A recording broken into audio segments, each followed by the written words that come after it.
අවුරුදු 160ක් ජීවත් කරුවා කියලා නිකන් මොහොතකට හිතලා බලමු. ඒකත් නිකම්ම නෙවෙයි අර කිසිම ලෙඩක් හැදෙන්නේ නැතුව නේද? ඔව් හරියටම. ඒ කියන්නේ ඒ සම්පූර්ණ අවුරුදු 160ම එකම එක දවසකවත් ඔළුවේ කැක්කුමක්වත් හැදෙන්නේ නැතුව. කිසිම දවසක උණක් හෙම්බිරිසාවක්වත් නැතුව. ඒකනේ. පෙත්තක්වත් බොන්නේ නැතුව ගත කරනවා කියලා හිතන්නකෝ. දැන් නවීන වෛද්‍ය විද්‍යාවට අනුව නම් එහෙම දෙයක් කිසිසේත්ම වෙන්න බැරි සම්පූර්ණම අතාර්කික දෙයක් නේ. ඇත්තටම ඔව්.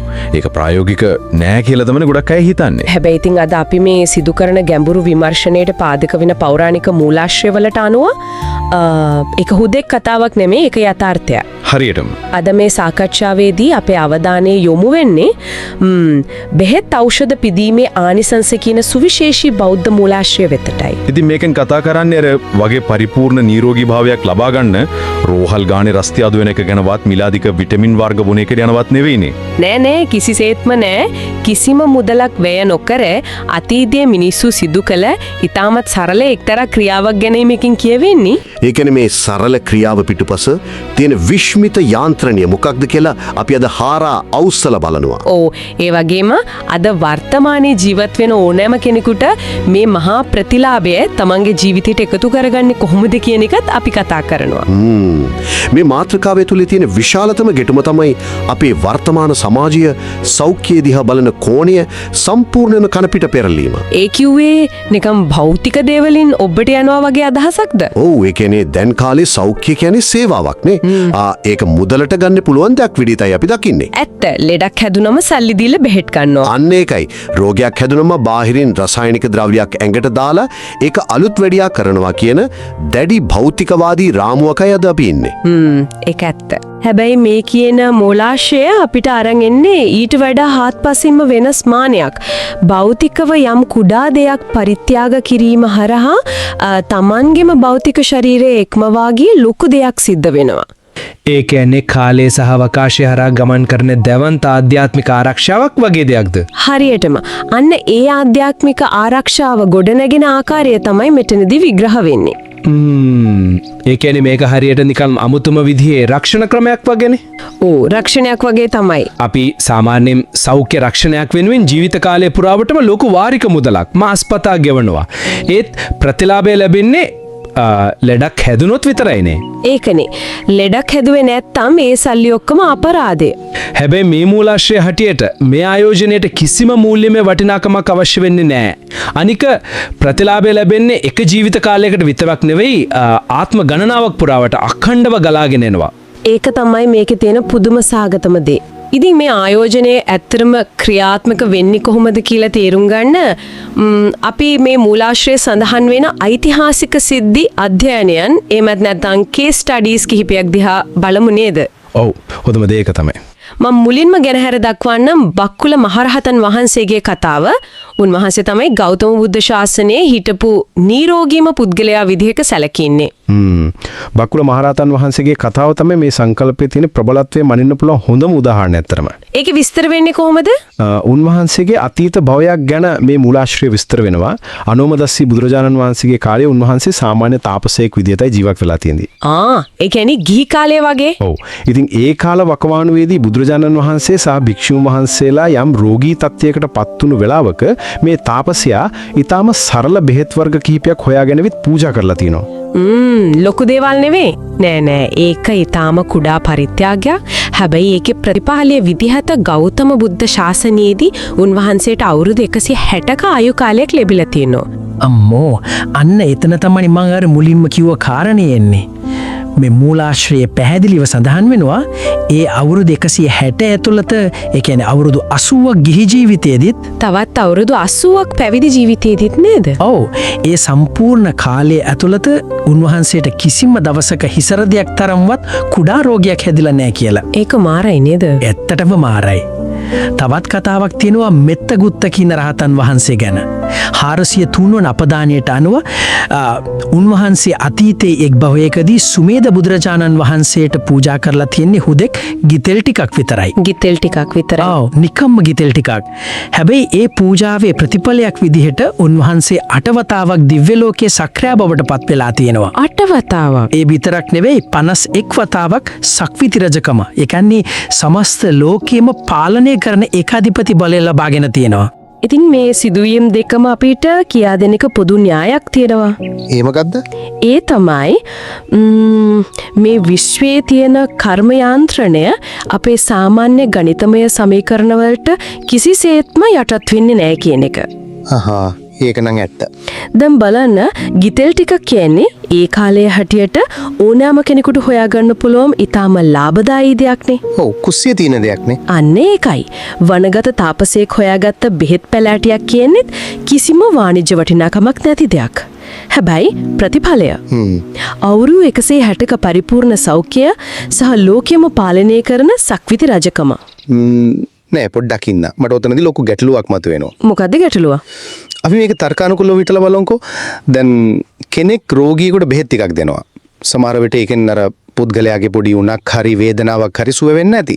ඔව් සාමාන්‍යයෙන් එහෙම නෙවෙන්නේ. උපරිම දවස් 2-3ක සහනයක් ලැබෙන්නේ නැති. නමුත් ඒ සරල తాවකාලික සහනය ලබා දෙන ක්‍රියාව වෙනුවෙන් තමන්ට අවුරුදු 160ක් පුරාවට කිසිම රෝගයක් නොහැදෙන තරමටම සෘජු කර්මානුරූපී සම්බන්ධතාවයක් ගොඩනැගෙන්නේ කොහොමද? ඒක පේන විදිහට අසමානයි වගේ නේද? හරියටම මේ බැලන්ස් ෂීට් එක කොහොමවත් සමාන වෙන්නේ නෑනේ. පොඩි බෙහෙත් වේලක් දීලා ආත්ම ගණනාවකට සක්විති රජකම් ලබනවා කියන එක භෞතිකව තේරුම් ගන්න බැරි තරම් විසමපාතිකයි. ඔව් ගොඩක් අයට ওই ප්‍රශ්නේ එනවා. මේ තරම් දැවන්ත ශක්තියක් ඒ පොඩි ක්‍රියාවෙන් උත්පාදනය වෙන්නේ හරියටම කොහොමද කියන එකයි මගේ ප්‍රශ්නේ. ඔය ගැටලුව ඕනෑම කෙනෙකුට මතුවෙනවා. මොකද අපි පුරුදු වෙලා ඉන්නේ රුපියලක් දීලා රුපියලක බඩුවක් ගන්න ලෞකික ආර්ථික ක්‍රමයකටනේ. ඒකනේ අපි හැමදේම මනින්නේ එහෙමනේ. හැබැයි කර්මයේ ආර්ථික විද්‍යාව ඊට වඩා සම්පූර්ණයෙන්ම වෙනස්.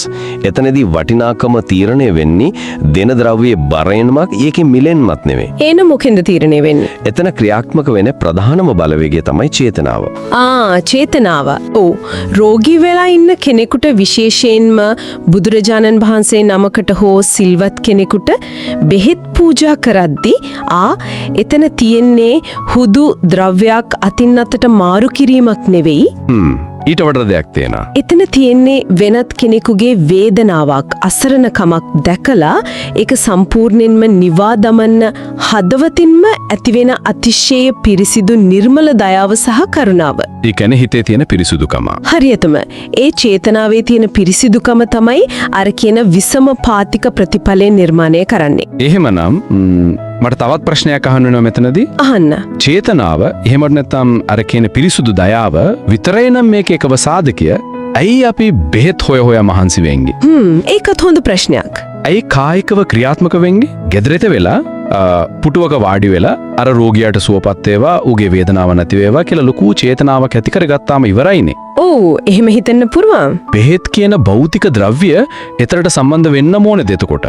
අන්න එතන තමයි කර්මයාන්ත්‍රණයේ තියෙන සියුම්ම තැන. චේතනාව විතරක් තිබිලා මදි. ඒ චේතනාව භෞතික ලෝකයේ තුල යථාර්ථයක් බවට පත් කරන ක්‍රියාව එතන තියෙන්න ඕනේ. ක්‍රියාව අනිවාර්යයි. මේක හරියට බැංකුවක තියෙන සංයුක්ත පොලිය එහෙමත් නැත්නම් කම්පවුන්ඩින් ඉන්ට්‍රස්ට් ක්‍රමයක් වගේ කියලා හිතන්නකෝ. පැහැදිලි කරන්නකෝ බලන්න. ක්‍රියාව ඒ කියන්නේ අර බෙහෙත් ටික හොයාගෙන ගින් දෙන එක තමයි මූලික තැම්පතුව, ඉනිෂල් ඩිපොසිට් එක. චේතනාවේ පිරිසිදුකම තමයි ඒකට ලැබෙන පොලි අනුපාතය. එතකොට තැම්පතුවයි පොලියයි දෙකම ඕනේ. හරියටම. දැන් ඔබේ තැම්පතුව රුපියලක් වුණත් පොලි අනුපාතය අනන්තය දක්වා විහිදෙනවා නම් කාලයත් එක්ක එක මහා ධනස්කන්ධයක් එනවා. ඒක ඇත්ත. හැබැයි මූලික තැම්පතුව බිඳුවක් නම්, ඒ කියන්නේ ක්‍රියාවක් සිද්ධ වෙන්නේ නැත්නම් කොතරම් ලොකු පොලි අනුපාතයක් තිබුණත් බිඳුව ඕනෑම දෙයකින් වෙඩි කළාම උත්තරේ බිඳුවයිනේ. අම්මෝ ඒ උපමාව නම් ඇත්තටම මනස පුබුදවනවා. මට දැන් හොඳටම පැහැදිලි. ඒ නිසා අර අනුන්ගේ වේදනාව නිවිමීමට ගන්නා වූ ප්‍රායෝගික උත්සාහය අර නිර්මල චේතනාවත් එක්ක මුසු වුණාම තමයි ඒක කාලය හරහා ගමන් කරන අදෘශ්‍යමාන රක්ෂණයක් බවට පරිවර්තනය වෙන්නේ. ඒ කියන්නේ භෞතික ද්‍රව්‍ය කියන්නේ හුදෙක් අපේ චේතනාව මේ ලෝකයේ ඇතුලේ ස්ථාපිත කරන වාහනයක් විතරයි. ඔව් වාහනයත් වගේ තමයි. ඒක කොතරම් මිල අඩු දෙයක් වුණත් කර්මයට අදාළ වෙන්නේ නැහැ. දැන් අපි මේ සංකල්පයේ යාන්ත්‍රණය පැහැදිලිවම තේරුම් ගත්තනේ. ඔව්. හැබැයි මේ කතා බහ තව ගැඹුරට අරගෙන යන්න පුළුවන් අපූර්ව තැනක් මේ මූලාශ්‍රයේ තියෙනවා. ඒ මොකක්ද? ඒ තමයි පිළින්දි වච්ච රහතන් වහන්සේගේ කතාවේ සඳහන් වෙන බෙහෙත් පිදීමෙන් ලැබෙන නිශ්චිත ආනිසංස 10. ඔව් ආනිසංස 10. මම මේ ලයිස්තුවේ ගිරෝයක් වගේ එකින් එක කියවන්න යන්නේ නැහැ. මොකද එතකොට මේකේ තියෙන රසය නැති වෙනවා. ඒක ඇත්ත. මේ ලයිස්තුවේ තියෙන දේවල් බැලුවම දීර්ඝායුෂ ලැබීම, ඇඟට ලොකු ශක්තියක්, එහෙම නැත්නම් බලයක් ලැබීම, වීරියවන්ත වීම, ඒ වගේම ලස්සන පෙනුමක් ලැබීම වගේ දේවල් ඊටම පැහැදිලිනේ. ඔව් ඒක ශ්‍රුජෝම ශරීරයට සම්බන්ධ දේවල්නේ. කෙනෙකුට නිරෝගීකම දෙනකොට පෙරලා තමන්ගේ ශරීරයටත් ඒ දේවල් ලැබෙනවා කියන එක තර්කානුකූලයි. ඒත් මේ ලයිස්තුවේ තියෙන සමහර කාරණා දැක්කම මං ඇත්තටම පුදුම වුණා. ඔව් මේ ආනිසංස ලයිස්තුවේ දිහා බැලුවම පේනවා මේක කායික සෞඛ්‍යයට පමණක් සීමා වෙච්ච දෙයක් නෙවෙයි කියලා. මොනවද ඒ ඔබේ අවධානය දිනාගත්ත විශේෂ කාරණා? එකක් තමයි යශස් ඇත්තෙකු වීම. ඒ කියන්නේ සමාජ තුල විශාල කීර්තියක් සහ පිළිගැනීමක් ලැබීම. යශස ලැබීම. අනිත් එක තමයි මේ ලයිස්තුවේ තියෙන පුදුම සහගතම කාරණය. ඒ තමයි ප්‍රිය විප්පියෝග දුක් නොලැබීම. ප්‍රියයන්ගෙන් වෙන් නොවීම. සරලවම කිව්වොත් තමන්ගේ ආදරණීයයන්ගෙන්, තමන්ගේ ප්‍රියයන්ගෙන් කවදාවත් වෙන්වීමේ දුකක් අත්විඳින සිදු නොවීම. දැන් මට මේක කිසිසේත්ම ගලප ගන්න බෑනි. ඇයි කෙනෙක් කාටවරි කසායක් හරි බෙහෙත් දියරයක් හරි හදලා දෙනවා. ඒ ක්‍රියාවයි අනාගතයේදී තමන්ගේ පවුලේ අය, තමන්ගේ දරුවන් හෝ දෙමව්පියන් තමන්ගෙන් වෙන් නොවි ආරක්ෂා වීමයි අතර තියෙන සම්බන්ධය මොකක්ද? බැලු බැල්මට පාලමක් නෑ වගේ පේනෝ නේද? ඒකනේ. මේ දෙක අතර කිසිම තාර්කික පාලමක් පේන්න නෑ නේද? බැලු බැල්මට පාලමක් නෑ වගේ පෙනුනට කර්මයේ මනෝවිද්‍යාත්මක සහ සමාජ විද්‍යාත්මක ක්‍රියාකාරීත්වය දිහා බැලුවම මේ තරම් ගැඹුරු සහ තාර්කික සම්බන්ධයක් තවත් නෑ. ඒ කොහොමද? අපි රෝගයක් තියෙන දේ පොඩ්ඩක් විශ්ලේෂණය කරලා බලමුකෝ. යම් පුද්ගලෙක් දරුණු විදියට රෝගී වෙලා ඇඳට වැටෙනවා කියන්නේ හුදෙක් ඔහුට කායික වේදනාවක් දැනෙන එක විතරක් නෙවෙයි. ඔව් ඊට වඩා ප්‍රශ්න එනවා. රෝගය කියන්නේ මිනිහෙක්ව සමාජයෙන් කපා හරින හුදෙකලා කරන අමානුෂික බලවේගයක්. ඒක සම්පූර්ණ ඇත්ත. හිතන්න පවුලක ප්‍රධාන ආදායම උපයන කියලා. එමන් නැත්තම් ගෙදර ඉන්න මව රෝගී වෙනවා කියලා. එතනදී මුළු පවුල් සංස්ථාවම කඩාගෙන වැටෙනවා. දරුවන්ට අම්මා තාත්තා නැති වෙනවා වගේ. අන්න ඒකයි. දරුවන්ට දෙමව්පියන්ගේ ආදරය අහිමි වෙනවා. ඔවුන්ගේ අධ්‍යාපනය රැකවරණය නැති වෙලා යනවා. අඹසමයන් අතර තියෙන බැඳීම දෙදරා යනවා. රෝගියෙක් මිය ගියොත් එතන සිද්ධ වෙන්නේ දෙවන්ත ප්‍රිය විප්‍රයෝගයක්. එම නැත්නම් ආදරණීයන්ගෙන් වෙන්වීමක්. උපත් කරනවා කියන්නේ බාහිරින් බැලුවම කායික රෝගයක් හොඳ කරනවා වගේ පෙනුනට ඇතුළාන්තයෙන් එතන සිද්ධ වෙන්නේ ඊට වඩා මහා දැවන්ත දෙයක්. ඒ කියන්නේ පවුලක්ම ගොඩ දානවා වගේ එකක්. ඔව්. එතනදී සිද්ධ වෙන්නේ ඒ පුද්ගලයාව නැවතත් තමන්ගේ ආදරණීයන් වෙත එකතු කිරීමක්. දරුවෙකුට තමන්ගේ මව හෝ පියා නැවත ලබා දීමක්. ඒක හරි ලස්සන අදහසක්. ඒ පවුලේ ඇති වෙන්න ගිය බිඳ වැටීම සම්පූර්ණයෙන්ම වළක්වලා උන්ගේ සම්බන්ධතා ආරක්ෂා කරලා දෙන එකයි එතන සිද්ධ වෙන්නේ. දැන් මට තේරෙනවා සම්බන්ධය. අන්න ඒ විදිහට වෙනත් කෙනෙකුගේ පවුල් සම්බන්ධතා සහ චිත්තවේගීය බැඳීම් ආරක්ෂා කරලා දීමෙන් නිර්මාණය වෙන අති විශාල කර්ම ශක්තියක් තියෙනවා. ඒ කර්ම ශක්තිය කොහෙවත් යන්නේ නැහැ. ඒක හරියට තරංගයක් වගේ නැවත තමන් වෙතම කැරකිලා යනවා. දැන් මට ඒකේ යාන්ත්‍රණය පැහැදිලි. තමන් අනුන්ගේ පවුලක් ආරක්ෂා කරපු නිසා තමන්ගේ පවුලත් කර්මානුරූපීව ආරක්ෂා වෙනවා. අන්න හරි. පෙන්වීමේ දුකක් ලැබෙන්නේ නැහැ. හරියටම. ඒ වගේම තමයි සමාජයට නැවත කෙනෙක්ව සක්‍රිය කරන නිසා සමාජය තුළ තමන්ගේ ගෞරවයත් කීර්තියත් එමත් නැත්නම් යශසත් ඉබේම ගොඩ නැගෙනවා. මේක හිතාගන්න බැරි තරම් අපූර්ව චක්‍රයක් නේ. ඔව් මේක ඊටම ගැඹුරු චක්‍රයක්. ඒ කියන්නේ අපි දෙන එක බෙහෙත් බිඳුවක් ඇතුලේ අර රෝගියාගේ සම්පූර්ණ ලෝකයම එයාගේ පවුලම රැකගැනීමේ ශක්තිය ගැබ් වෙලා තියෙනවා. මේ මූලාශ්‍රයෙන් මතු කරන දර්ශනය ඇත්තටම පුදුම සහගතයි. ඇත්තටම අපිට ඒක ලේසියෙන් හිතෙන්නේ නෑනේ. ඒකනේ. හැබැයි මෙතනදී මට තවත් ප්‍රායෝගික ප්‍රශ්නයක් මතුවෙනවා. මොකද්ද ගැටලුව? අපි මේ කතා කරන දේවල් අර සක්විති රජකම්, අවුරුදු 160ක ආයුෂ, කවදාවත් ලෙඩක් නොහැදෙන එක, පෞල් සම්බන්ධතා සදාකාලිකව ආරක්ෂා වෙන එක, මේවා අහද්දි සාමාන්‍ය කෙනෙකුට බය හිතෙන්න පුළුවන් නේද? ඕ සාමාන්‍ය කෙනෙකුට හිතෙන්න පුදුවම් මේවා Tamanට කවදාවත් ළඟා වෙන්න බැරි කොහේ හරි තියෙන පෞරාණික මිත්‍යාවන් එහෙමත් නැත්නම් කෝටිපතියන්ට විතරක් කරන්න පුරුවන් මහා පරිමාණයේ පින්කම් කියලා. අද සමාජයේ හිතේට එම හිතෙන එක සාධාරණයි. මොකට අද කාලේ මේ වගේ මහා පරිමාණයේ දෙයක් බලාපොරොත්තු වෙනවා නම් අපි හිතන්නේ ලොකු රෝහලක්ම හදලා දෙන්න ඕනේ. එහෙමත් නැත්නම් ලක්ෂ ගණන් වටිනා බෙහෙත් තොග පිටින් අරන් දෙන්න ඕනි කියලානේ. ඒකනේ. ඉතින් සාමාන්‍ය මිනිහෙකුට මේ තරම් විශාල කර්ම ශක්තියක් නිර්මාණය කරන්න පුළුවන්ද? ඔය කියන කාරණය තමයි අද සමාජයේ ගොඩක් දෙනෙක්ට තියෙන වැරදිම වැටහීම. සෞඛ්‍ය වාණිජ්‍යකරණය වීමත් එක්ක අපි හිතනා පින් කිරීමත් වාණිජ්‍යකරණය වෙලා කියලා. එහෙම තමයි දැන් ගොඩක් අය හිතන්නේ. නමුත් මේ මූලාශ්‍රය තියෙන සුන්දරම සහ ප්‍රබලතම කාරණය තමයි මේ මහා දාර්ශනික සංකල්පය කෙලින්ම අරගෙන ඇවිත් අපේ නිවසේ මුළු තැන්ගෙටම සම්බන්ධ කරලා තියෙන එක. ඒ කිව්වේ අපේ කුස්සියට? ඔව්. මේ මූලාශ්‍රයේ ඊටම ප්‍රබල කියමනක් සඳහන් වෙනවා. ඒ තමයි බෙහෙතට නොගත හැකි එක් පැලෑටියක් හෝ මෙලව නොමැති තරම්ය කියන එක. හැම පැලෑටියක්ම බෙහෙතක්. හරියටම මේකෙන් අදහස් කරන්නේ මේ මහා කුසලය කරගන්න රෝහල් හදන්නවත් හිමාලයට ගිහින් දුර්ලභ දිලිසෙන ඖෂධ හොයාගෙන එන්නවත් ඖෂධ සමාගම් වලින් ලක්ෂ ගණන් දීලා බෙහෙත් ගන්නවත් කිසිම අවශ්‍යතාවයක් නැහැ කියන එකයි. ඒ කියන්නේ මේක හරියට තමන්ගෙම ගෙවත්තේ තමන්ටත් නොදෙනී යට කරලා තියෙන මහා නිධානයක් අහම්බෙන් හොයාගන්නවා වගේ වැඩක් නේ. නියම උපමාව හරියට මේ වගේ. මේ සඳහා විශාල ආයාසයක් අවශ්‍ය වෙන්නේ නැහැ. තමන්ගේ කුඩා ගෙවත්තේ වැවෙන කරපිංචා ඉත්තක් එහෙම නැත්නම් කුස්සියේ දිනදා කෑම උයන්න ගන්න කුළුබඩු ස්වල්පයක්. ඕ ඒ ඕනෑම දෙයක්. උදාහරණයක් විදිහට කහ කෑල්ලක්, ඉඟුරු කෑල්ලක්, එහෙම නැත්නම් කොත්තමල්ලි ටිකක් වුණත් මේ සඳහා යොදා ගන්න පුළුවන් කියලා නේද මේ මූලාශ්‍රය අපිට පෙන්වා දෙන්නේ. ඕ මේ මූලාශ්‍රය පැහැදිලිවම අවධාරණය කරන්නේ අන්නේ සරල බවයි.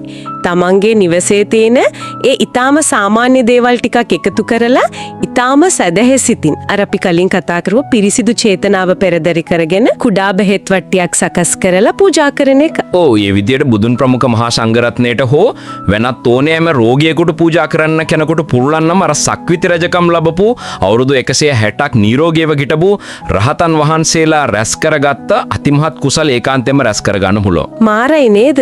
විශ්වයේ කවදාවත් බලන්නේ නැහැ ඔබ පූජා කරපු කහ කැල්ලේ වෙළඳ පොළ වටිනාකම කීයද කියලා. විශ්වය මනින්නේ ඔබේ හදවතේ තිබුණු දයාවේ ප්‍රමාණය විතරයි. ඒක නම් ඇත්තටම හිතට වදින කතාවක්. බුදුදහමේ තියෙන උත්තරීතර සමානාත්මතාවය පෙන්නේ අන්න එතනින්. දුප්පත්ම අන්ත අසරණ කෙනෙකුට උනත් මේ මහා කර්ම ශක්තිය තමන්ගේ ජීවිතේට තම පහසුවෙන් ග්‍රහණය කරගන්න පුළුවන්. ඇත්තටම අද අපි මේ කරපු ගැඹුරු විමර්ශනය අපේ සාමාන්‍ය එදිනදා චින්තනයට ලොකු අභියෝගයක් එල්ල කරනවා. අනිවාර්යයෙන්ම අපි මේ සම්පූර්ණ සාකච්ඡාව එක තැනකට ගෙනවිත් සාරාංශගත කළොත් අපිට ඊටාම පැහැදිලි වෙනවා ඖෂධ පූජාව කියන්නේ හුදෙක් කායික රෝගයක් සුව කිරීම අරමුණු කරගත් බාහිර භෞතික දීමනාවක් පමණක් නෙවෙයි කියලා. ඒක ඊට වඩා ගොඩක් එහාට ගිය දෙයක්. ඒක ක්‍රියාත්මක වෙන්නේ කිසිසේත්ම මූල්‍යමය වටිනාකම මත නෙවෙයි ඒ ලබා දෙන මොහොතේ ඇතිවෙන චේතනාවේ සහ දයාවේ පිරිසුදු බව මතයි. හරියටම. ඒ වගේම එයින් ගොඩනැගෙන ප්‍රතිඵලය කියන්නේ නිකම්ම ඇඟේ අමාරුවක් හොඳ වෙන එක නෙවෙයි. ඒ හරහා සමාජයේ අන් අයගේ පෞල් සම්බන්ධතා ආරක්ෂා කිරීම නිසා තමන්ට ප්‍රියන්ගෙන් වෙන් නොවීම සමාජ ගෞරවය සහ කීර්තිය ලැබීම වගේ පූර්ණ මානසික සහ චිත්ත වේගය ආරක්ෂාවකුත් ආත්ම ගණනාවක් පුරාවටම තමන් වෙත රැගෙන එනවා. ඒක තමයි මේකේ තියෙන ලස්සනම දේ. මේ කිසිවෙකුටත් එකවර නොසිතන තරම් ගැඹුරු එහෙත් අතිශය සරල පුණ්‍ය කර්මයක් නේද? ඇත්තටම මේ මූලාශ්‍රය අතිට දෙන ලොකුම පණිවිඩය තමයි ලෝකයේ කොතරම් තාක්ෂණිකව දියුණු වුණත් නවීන වෛද්‍ය විද්‍යාව කොතරම් ඉහළට ගියත් මිනිස් මනසේ තියෙන පිරිසුදු චේතනාවට සහ අනුකම්පාවට සම කරන්න පුළුවන් කිසිම කෘත්‍රිම ඖෂධයක් මේ ලෝකේ තාමත් නිපදවලා නැහැ කියන එක. ඒක නම් ඉරහඳ වගේ සත්‍යයක්. සැබෑ සුවපත් වීම පටන් ගන්නේ භෞතික ද්‍රව්‍යයෙන් නෙවෙයි අපේ අභ්‍යන්තරයෙන්. අන්න ඒ කතාවත් එක්කම අපි අද මේ සාකච්ඡාව අවසන් කරන්න සූදානම් වෙනවා. හැබැයි මේ සුවිශේෂී මූලාශ්‍රයෙන් ගොඩ නැගුණු ඊටත් වඩා ඔබට විහිදියන ගැඹුරු සිතුවිල්ලක් මනසේ ඉතිරි කරලා මේ කතා බහ නිමා කරන එක තමයි වඩාත් සුදුසු. ඔව් ඒක ගොඩක් වැදගත්. අපි අද දැක්කා අපේ වටපිටාවේ තියෙන ඊටාම සරල පැලෑටියක් කිසිම වාණිජ්‍ය මිලක් නැති කුඩා ඉඟුරු කැබැල්ලක් වගේ දෙයක් පිරිසිදු චේතනාවකින් යුතුව පරිත්‍යාග කිරීමෙන් පමණක් ආත්ම ගණනාවක පරිපූර්ණ නිරෝගීභාවය සහ කිසිදා නොබින්දන පෞල් පවුල් ආරක්ෂාවක් නිර්මාණය කරන්න පුළුවන් කියලා. එහෙමනම් මොහොතකට මේ හිතලා බලන්න අපි අපේ එදිනෙදා ජීවිතයේදී සිදු කරන අනෙකුත් කුඩා යහපත් ක්‍රියාවන් දිහා බලන්නකෝ. ඒ කියන්නේ වෙනත් උදව් කිරීම වගේ දේවල්. ඔව්.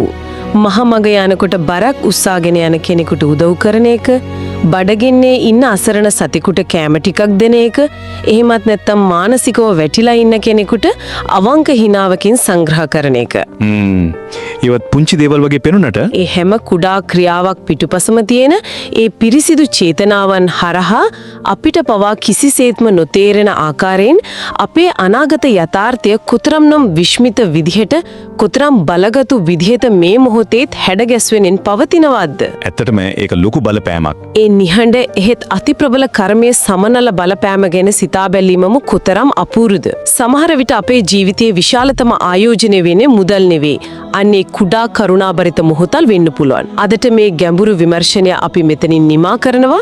අපේ මූලාශ්‍රය හරහා හෙළිදරවන තවත් මෙවැනි විශ්මිත දේවල් එක්ක නැවත හමුවෙමු.